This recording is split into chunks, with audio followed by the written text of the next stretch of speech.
el jefe del grupo mercenario Wagner, Yevgeny Prigozhin, figura entre los pasajeros a bordo de un avión que se estrelló en el norte de Moscú. Esto lo informaron y confirmaron medios estatales rusos. Hay un operativo de búsqueda y van llegando a cuentagotas más detalles que tiene nuestra compañera Claudia Rebasa, con quien estamos compartiendo esta información y esta transmisión. Claudia. Nacho, continuamos con esta noticia en desarrollo. El líder del grupo Wagner, un grupo muy controvertido, Yevgeny Prigozhin, ha estado en la lista de pasajeros de un avión que se ha estrellado en el noreste de Moscú, para ser más precisos, la región de Tver. Hemos escuchado, una de las últimas informaciones es que los servicios de emergencia rusos ya habrían llegado hasta donde se ha estrellado este avión y han recuperado inclusive 4 cuerpos. La información que nos llega sobre Yevgeny Prigozhin todavía no la tenemos más detallada, pero sí sabemos que él estaba entre un grupo de pasajeros a bordo de ese avión. ¿Quién es Yevgeny Prigozhin? Él fue denominado como el cocinero de Putin por mucho tiempo. Quienes hemos estado y reportado desde Rusia, sabemos que años atrás era uno de los aliados más cercanos del presidente Putin, pero también tenía un perfil muy bajo. Él saltó a la notoriedad más del último año, desde que Rusia decidió invadir Ucrania. Allí es donde empezamos a ver apariciones en videos en las redes sociales por parte de Prigozhin y sus tropas, diciendo que ellos estaban para apoyar a las tropas rusas, inclusive en el área de Bakhmut.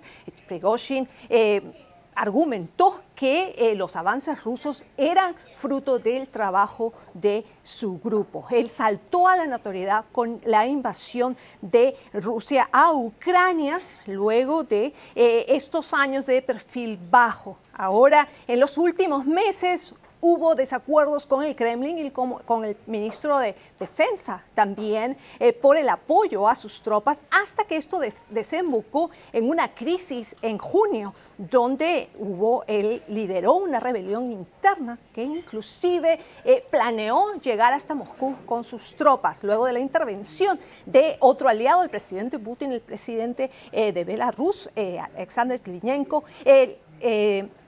Aseguró que había hecho una negociación con Prigozhin y que tanto él como su grupo iban a desplazarse a su país para operar desde ese país vecino. Hace unos días vimos lo que podría ser el último video de Prigozhin, en donde él aseguraba que estaba en África y que su equipo y sus tropas iban a enfocarse en esa región. Por ahora, CNN no tiene la manera de verificar exactamente cuándo fue filmado ese video y en dónde exactamente en África. Esa habría sido la última vez, el último video que habíamos tenido por parte de él en redes sociales. Un aliado del presidente Putin hasta antes de la invasión contribuyó con las tropas rusas para luego empezar a tener desavenencias. Prigozhin muchas veces salía en las redes sociales pidiendo apoyo para sus tropas, pidiendo municiones al ministro de Defensa. Ese ha sido un desacuerdos que fueron siendo más y más importantes durante la semana, durante semanas que desembocó en esta rebelión interna el pasado junio, una rebelión interna que mostró de alguna manera la debilidad del presidente Putin en cómo manejarla y cómo esas 24 y 48 horas se progresaron hasta que él aseguró tener esa rebelión y esa crisis bajo control. Nacho. Bien. El Ministerio de la Defensa de Rusia afirma haber derribado 3 drones sobre Moscú la mañana de este miércoles. A través de un comunicado publicado en Telegram, el despacho indicó que interceptaron con éxito a 3 vehículos no tripulados de Ucrania que sobrevolaban la ciudad. 2 de ellos habrían sido derribados en los distritos de Moshaysky y Khimki y otro fue bloqueado antes de estrellarse contra un edificio. Conectamos con Claudia Rebasa en Londres para que nos amplíe la situación. Adelante, Claudia. Muy buenos días, Alejandra. Moscú nuevamente amaneció este miércoles a ver el ataque con drones sobre la región de Moscú, según el Ministerio de Defensa ruso. Alejandra, dos de estos drones cayeron en distritos de la región de Moscú, pero uno de ellos cayó sobre la parte financiera de la capital de Rusia. Esto es por lo menos la cuarta vez que este sector, el sector financiero de Moscú, se despierta con ataques con drones, como ya en otras oportunidades, y esta semana lo hemos reportado más temprano. Inclusive los aeropuertos de Moscú han tenido que suspender vuelos temporalmente para garantizar la seguridad de la aviación civil. Ahora, el miércoles también la región de Odessa fue afectada por ataques por parte de las tropas rusas, según las autoridades ucranianas. En este caso, nuevamente, el objetivo ha sido infraestructura portuaria, lugares donde los barcos de carga están estacionados, por ejemplo, y lugares donde almacenan el grano. Y es que Kiev acusa a Moscú de atacar esta infraestructura portuaria deliberadamente y así aumentar la crisis por el suministro y la exportación de cereales. Y en este tema, el presidente Vladimir Putin, quien sabemos está participando virtualmente de la cumbre de los BRICS que se efectúa que se realiza en Sudáfrica, el presidente Putin se ha referido a este argumento y ha dicho que Rusia no es responsable de esta crisis y que ellos no la generaron, inclusive cuando suspendieron su participación en el acuerdo garantizado por Turquía y las Naciones Unidas. Escuchemos. Se ha obstaculizado deliberadamente a Rusia en el suministro de cereales y fertilizantes al extranjero y al mismo tiempo se nos culpa hipócritamente de la actual situación de crisis en el mercado mundial. ¿Se conocen las razones por las que el presidente, por ejemplo, de China, Xi Jinping, no se presentó al foro empresarial de BRICS como estaba programado? Alejandra, esta es la gran pregunta de este miércoles. Aunque vimos al presidente Xi Jinping llegar a la cumbre de los BRICS a ser saludado por el presidente de Sudáfrica, el presidente chino Xi Jinping no fue a uno de los discursos y eventos más importantes del día martes. Es más, envió a su ministro de Comercio. En ese discurso se criticaba la hegemonía de los Estados Unidos sin mencionarlo específicamente.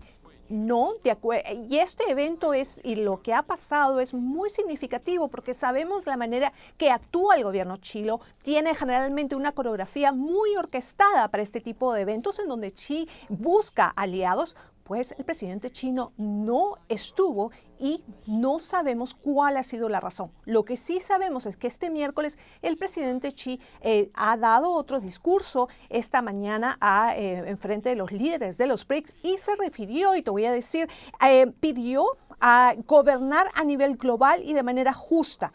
Las reglas internacionales no deben ser determinadas por aquellos con brazos más fuertes o por una voz más fuerte, dijo Xi Jinping a este auditorio con líderes mundiales representados, en este caso, por los BRICS. Esta ausencia del presidente chino esta mañana se ha unado también el presidente Vladimir Putin ha participado nuevamente en este foro, en un foro donde él busca aliados y apoyos y ha justificado inclusive la invasión de Rusia a Ucrania, diciendo que ellos han intervenido puesto que es Occidente quien busca tener la guerra con la gente que vive en Donbass. Y para cerrar, también hemos escuchado por parte del presidente brasileño Luiz Inácio Lula da Silva, quien se dirigió a los participantes y pidió que todos tengan y mantengan un diálogo directo, tanto con Moscú como con Kiev, para lograr de alguna manera una solución a través del diálogo. Sabemos que Lula da Silva y Brasil se han mantenido neutrales en esta invasión de Rusia a Ucrania y aquí acabamos de escuchar su propuesta. Las secuelas no siempre son más fáciles. Estos son los bomberos de la ciudad más bombardeada en la tierra, Orikhiv, en medio de la contraofensiva, y este es un día normal para ellos.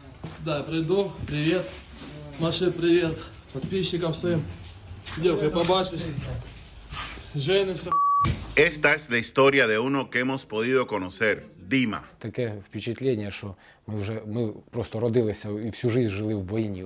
За 2 часа щось 200 прилетіло снарядів. Ми з колегами, коли в підвалі були, ми з життям прощалися. Вигоріло, по балконам пішло. Прилетів кап. El dolor aquí no solo viene de las llamas. Alejado del frente, Ucrania está sufriendo de una manera en que no vemos.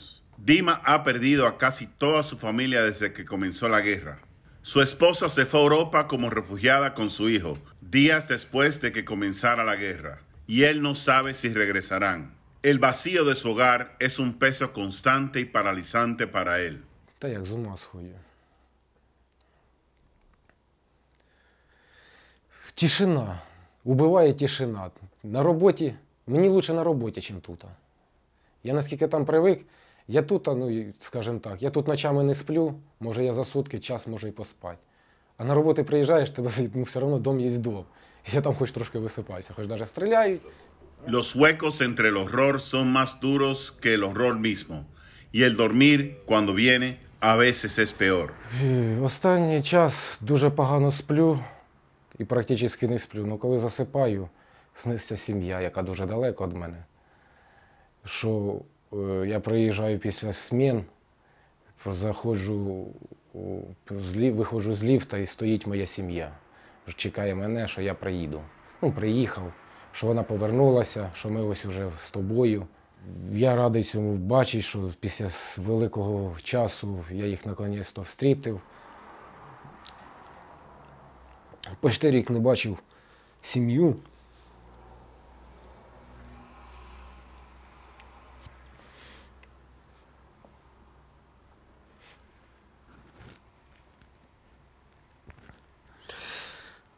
Больна тема це.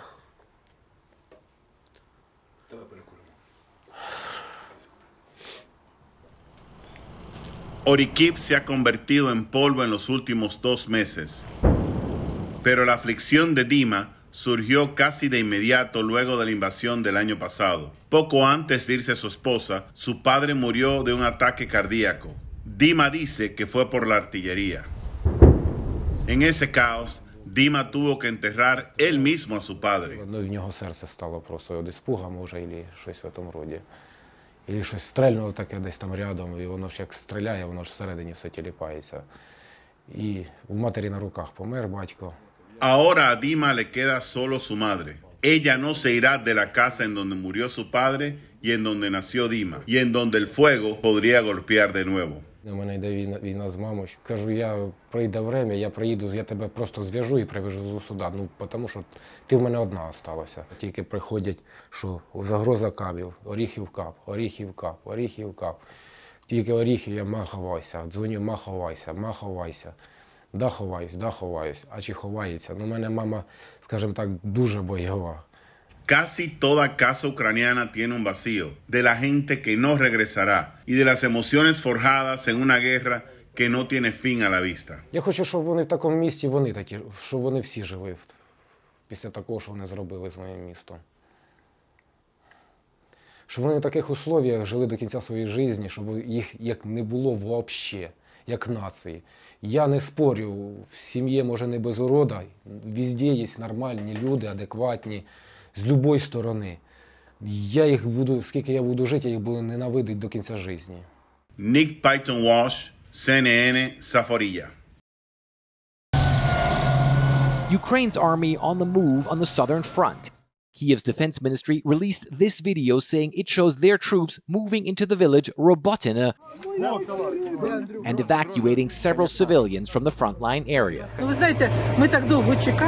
We have waited so long that today we did not expect you. We couldn't even believe these are our soldiers, this woman says as she tears up.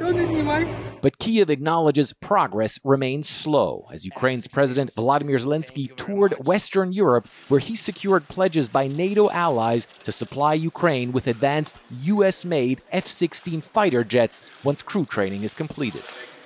Russian President Vladimir Putin on a diplomatic mission of his own, addressing a summit of the BRICS economic bloc via video link, an arrest warrant from the International Criminal Court preventing Putin from personally coming to South Africa, while China's President Xi Jinping managed to attend. The Russian leader ripping into Western sanctions. Russia has been deliberately obstructed in supplying grain and fertilizers abroad, and at the same time we are hypocritically blamed for the current crisis situation on the world market. Putin's war is increasingly reaching Russians even near the capital, Moscow. A Ukrainian drone crashing into a building in this suburb in the early morning hours, leaving residents shaken. Honestly, I'm more worried not about myself, but my family, this man says. I'm thinking about taking them away somewhere for a while. Ukrainian drone attacks have become a near daily occurrence in Russia. Kyiv now saying it struck an air base where strategic bombers are stationed, severely damaging a Tupolev Tu-22M, although Moscow has not acknowledged the incident. As Russia faces challenges both on its own territory and on the front lines inside Ukraine, one of Putin's former top warriors, Yevgeny Prigozhin of the Wagner private military company, now saying his group has already moved on to new operations in Africa, allegedly fighting ISIS there. Wagner PMC conducts reconnaissance and search actions, makes Russia even greater on all continents, and Africa more free. Justice and happiness for the African people, we are making life a nightmare for ISIS. Inside Ukraine, Kyiv's forces say they remain on the offensive, tough and slow going, but Ukraine's leadership says slowly making important territorial gains. En Johannesburgo se desarrolla la cumbre de países del grupo BRICS, Brasil, Rusia, India, China y Sudáfrica. De notar la ausencia del presidente Vladimir Putin porque Sudáfrica, país sede del encuentro, estaría obligado a arrestar a Putin por presuntos crímenes de guerra en relación con la invasión a Ucrania. Este bloque nació como grupo en el año 2001 para hablar de economías emergentes con alto potencial. El grupo BRICS busca ser un contrapeso geopolítico frente al G7 y también a un sistema global dominado por países de Occidente. Bueno, ya es miércoles en Sudáfrica y a esta hora de madrugada me acompaña desde Johannesburgo Gustavo de Carvalho. Él es investigador principal del Instituto Sudafricano de Estudios Internacionales. Gracias por estar con nosotros. A ver, estos países ya superan en población y tamaño de su economía al G7, pero ¿realmente pueden ser ese contrapeso que desafíe el orden mundial? No estoy seguro que el grupo de BRICS quiere desafiarle el orden mundial. En realidad lo que vemos son países que ya tienen una capacidad de proyección de economía, pero también de política, y de esta manera están buscando un espacio más grande en la toma de decisiones, en las decisiones no solo de la economía y política internacional, pero también una mayor decisión en sus propias políticas domésticas, acaso de cuestiones de comercio, de monedas que van a compartir con los otros, pero también cuando están buscando cambios en instituciones financieras internacionales como el Banco Mundial y el FMI. Ahora, Gustavo, el tema de depender menos del dólar, de desdolarizar a la economía global, no es nuevo. Tiene muchos años. ¿Cuánto has visto que avanza y a partir de este momento en este grupo, cuánto lo ves moviéndose adelante? Todavía son avances iniciales. Lo que vemos en este momento, están buscando que hagan trocas comerciales, particularmente con monedas locales. Vimos esta semana, por ejemplo, que India compró más de 1 millón de barriles de petróleo de Emiratos Árabes con su propia moneda.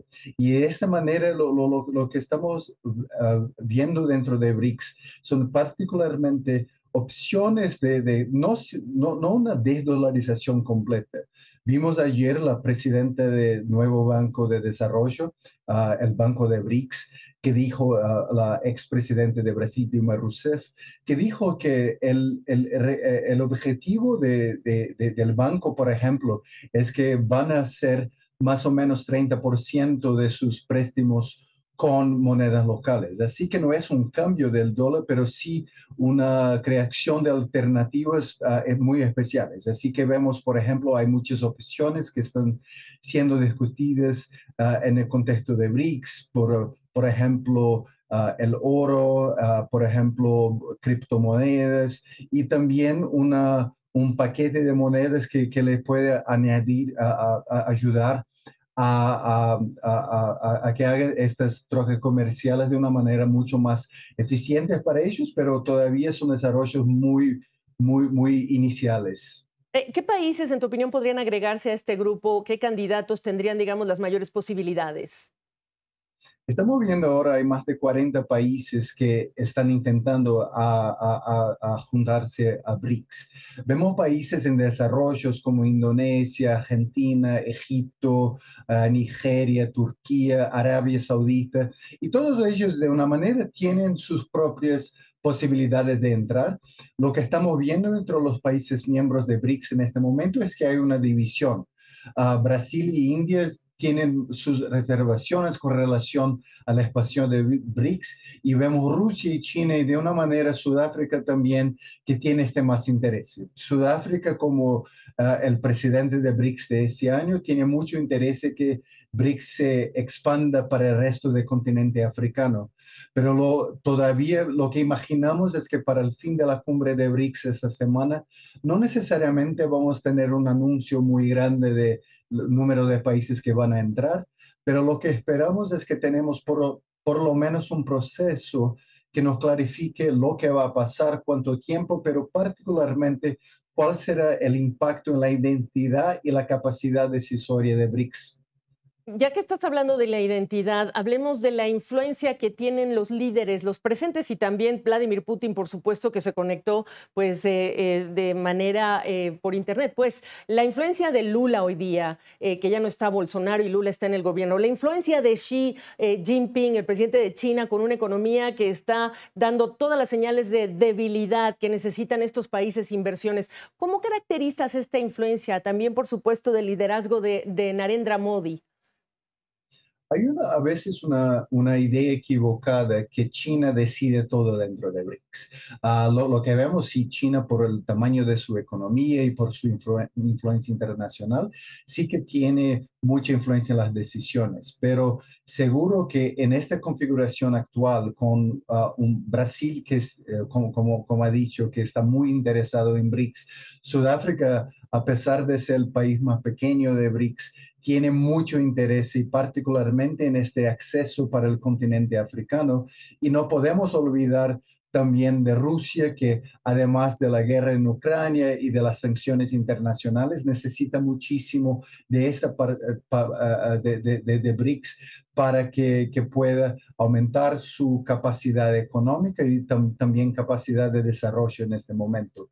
Y obviamente India que crece, que está creciendo muy rápidamente y tiene mucho interés también en eso. Así que vemos 5 países actualmente que tienen su capacidad de proyección regional y global de poder y económica, y así que vemos que ahora BRICS está más grande que el G7, por ejemplo, en tamaño de la economía, y esto sí que demuestra un cambio de la orden mundial que es muy importante para que acompañamos, y también vemos el impacto para el sistema mundial y particularmente el sistema económico.